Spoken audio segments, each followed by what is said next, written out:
All right, what's up, everybody? How's everybody doing on this fantastic Thursday morning? We had CPI come out, and the numbers, to be honest, weren't bad.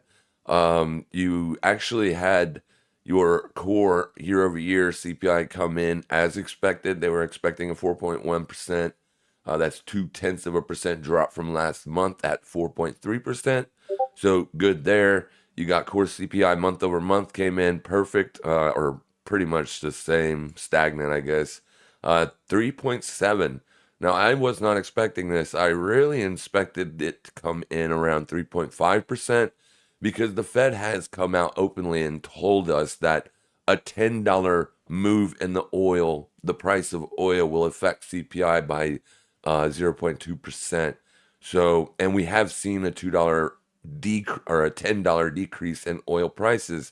Now, I know that CPI lags data. For instance, if it's October, so we're getting CPI readings from September, right? So basically, the way one could approach it would simply just be go look at oil in September, and you can see that for, let's just go to the monthly as it'll make my job much easier. You can just basically see that for the whole entire month of September, you were moving up, but there at the end of the month, you did retrace. All right. So, but it wasn't a $10 retracement.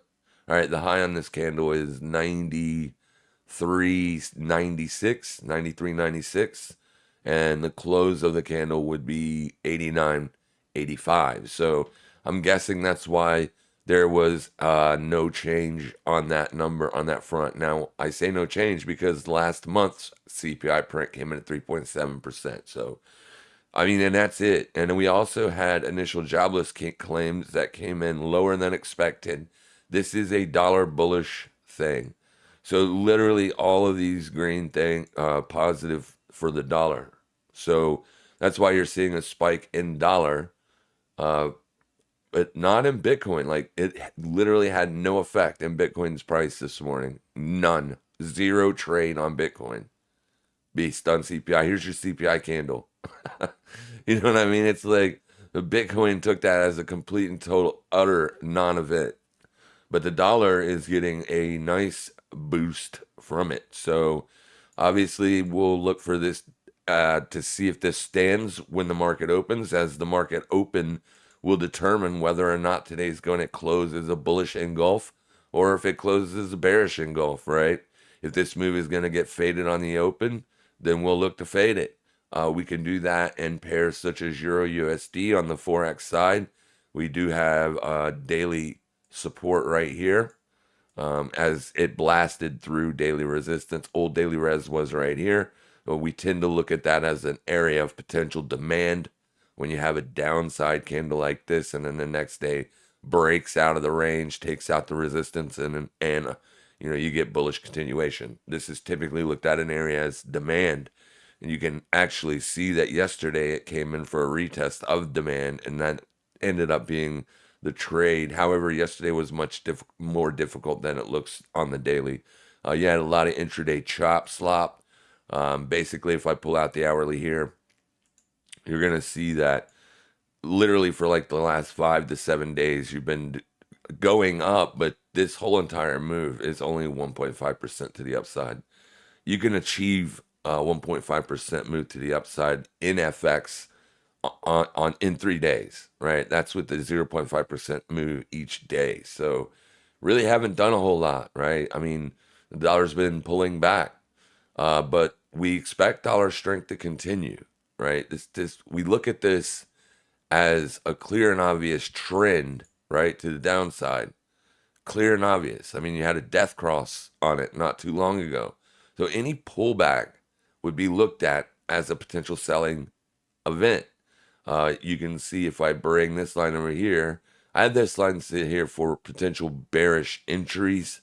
If we would have came back and retested it, we did not. So I'll use that line. Let me go back to the daily here and just pull it from there and just stick it right there. Boom. So, I mean, that's like your support. There's your breakdown. Did not retest it there. Came in with a fresh high. Didn't retest it, but still, at the same time, if you're looking to fade this news, then I suggest you watch one spot 05669. Now, like I said, it's dollar strength news. All of it was good for dollar strength. So why would you look to fade the news, right? Why would you look for a potential reversal to happen? I can't see no reason why. That's not like these are the areas where we look to get short, right? It's just that simple. Um, yeah, there's a couple people that's struggling, and if you're one of the or one of the people out there that is struggling to find good entries and stuff like that, or if you find yourself getting into trades and then closing the trade because you're too afraid of getting stopped out, that's because you're trading with too much money, and that tends to happen when you've already lost a lot of money because you have the mindset of I need to retrieve all the money that I've lost, when in reality, to be successful in trading, you need to have the mindset of, I don't care what happened yesterday, I'm moving forward today, right? We don't look to recoup our losses typically, because if you look to do that, you're going to find yourself in a never-ending circle of always using too much money, first and foremost, because you're trying to build back what you lost too quickly, and that'll cause you to lose, ultimately to lose more. So trade with money that you're not afraid to lose, or paper trade until you get it, until you get some form of a trading system that gives you consistency. And that way you can literally prove to yourself that you can be profitable on demo. Obviously, you don't want to curve fit and do all kinds of stuff like that. You can still cheat on a demo, obviously. But I mean, if you're cheating on a demo, you're just cheating yourself in reality.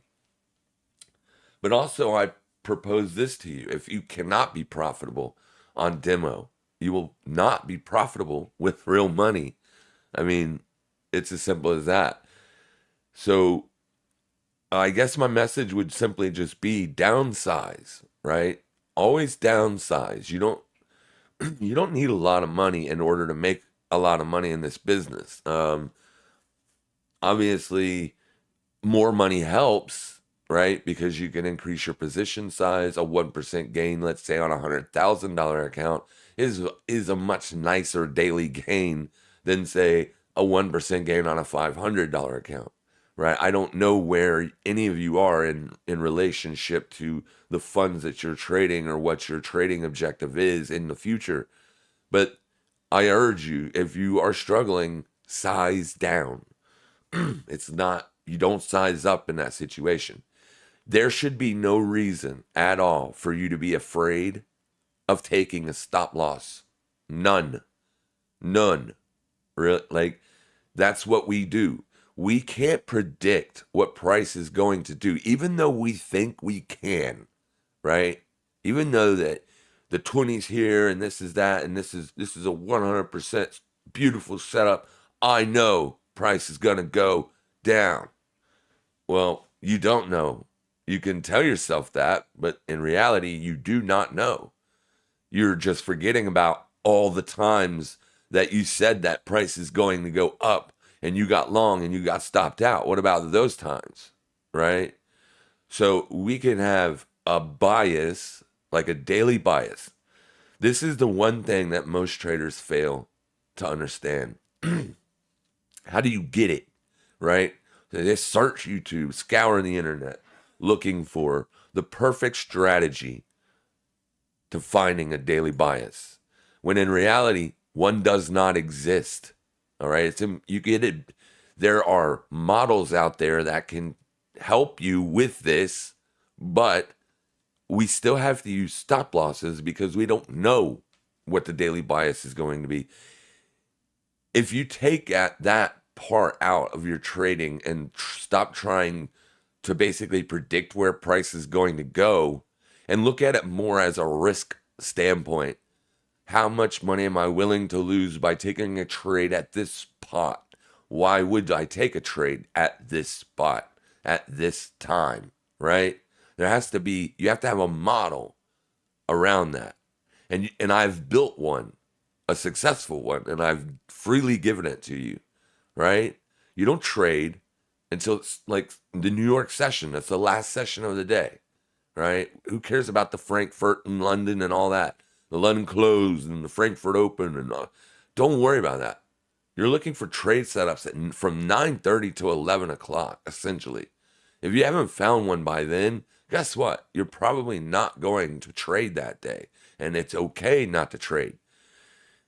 When I start every week, the goal is to go into the week neutral, meaning I did not lose any money, or positive, meaning I made money, right?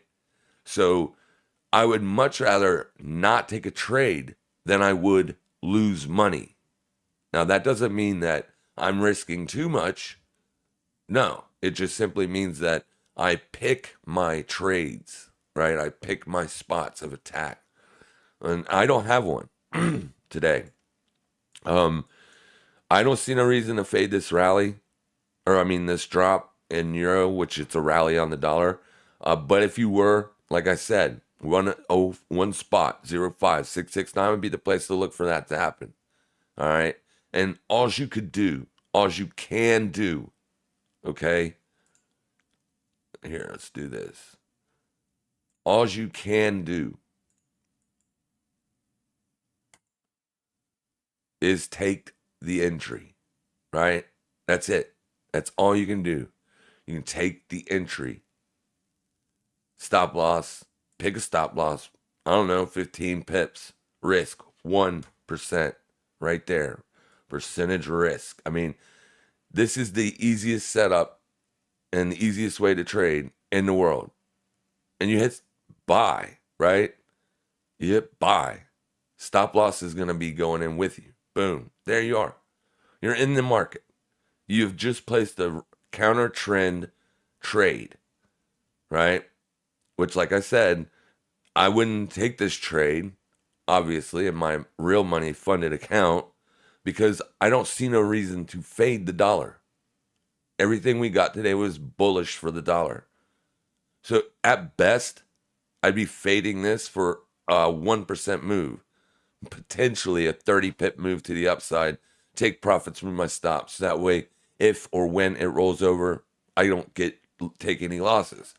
Now, also, I should not be afraid at all for this stop to get hit, because I'm only losing 1% of my total account capital. That is nothing in this grand scheme of things.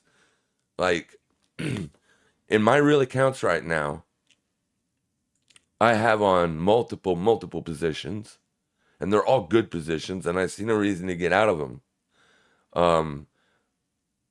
They're all, like, the majority of them are dollar bullish positions. My bias flipped on the dollar. I have a near-term strategy that allows me on the daily time frame to switch. And that is whenever price gets above and starts closing above the 21 exponential moving average, which is this yellow line, and the 50 on the RSI. We haven't done that. So this is a clear and obvious short setup, right? It simply liquidated yesterday's high. That is something that you always must remember. That is a more than, like, there's probably a 90% chance that that's going to happen. It doesn't always, but just pretend like it is, right? So you always got to take in advance for that. But I mean, this was a short setup. Did I take it? No. I missed my alarm clock. I got up late. I can blame it on whatever. But I can look back in hindsight and say that answer is simple, right? If I don't get to my desk until, say, 6 o'clock, 7 o'clock, or in this case, 8 o'clock, right? Then I would be simply watching resistance on an hourly basis. That's where I would have taken the entry, right? Right there. And it would have been a short. Because on the daily time frame, the trend is down. The trend is down. There's a video on my channel called How to Use Moving Average, basically how to interpret what moving averages are saying, right? Now on stocks, it's more difficult because you get radical, like big news comes out, or you get, something happens and then the stock gaps up like 30%, right? But stocks are a little bit different. But with Forex, with index products such as the S&P 500 and the NASDAQ, those things typically trend, or they stick within the overall trend, right? And the best way to find that trend is with moving averages. Like I showed you on the daily, this thing has had a death cross on the moving averages. That's when the 50 EMA crosses the 200. I have a 55, right? I have a 55, so mine would be a little bit later, whereas the 50 and the 200 probably crossed on this day. It doesn't really matter what these numbers are, right? Just in the vicinity of 20, 50, 100, 200. This is clearly showing you that there has been a trend change to the downside. So you look for downside setups only. The only time that you can start looking for upside setups would be once you're consistently closing bullish candles above the 21 and above the 50. I don't care about any of these other moving averages on a daily biased basis, okay? On a daily biased basis. You can take an intraday scalp. You can take a long on an intraday scalp whenever you are closing dailies above the 21 exponential. If you are below it, you are not looking for longs. If you just closed one daily candle above it, you're still not looking for longs, all right? You're looking for shorts. On the S&P 500, we are looking for shorts. Now, this is a rip your face off rally based off of literally no news, right? It just all of a sudden found support. You got a 200 simple down there. You got a 200 exponential down there. Let's pull up the 200 simple.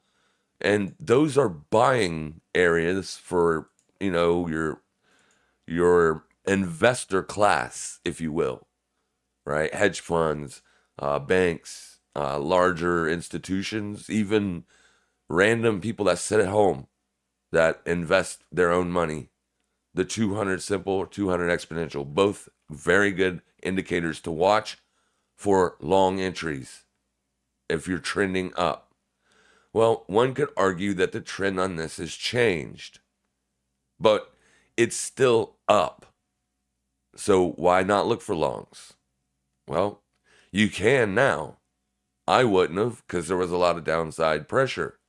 But as long as you're closing 21s above, or closing dailies above 21, you're good. But like I said, a lot of buying pressure came in right here. We essentially tagged or almost tagged the weekly expected move to the top side. I do not expect us to go all the way down to the bottom edge of the expected today, even though I expect, dollar bearish or dollar bullish. So I tried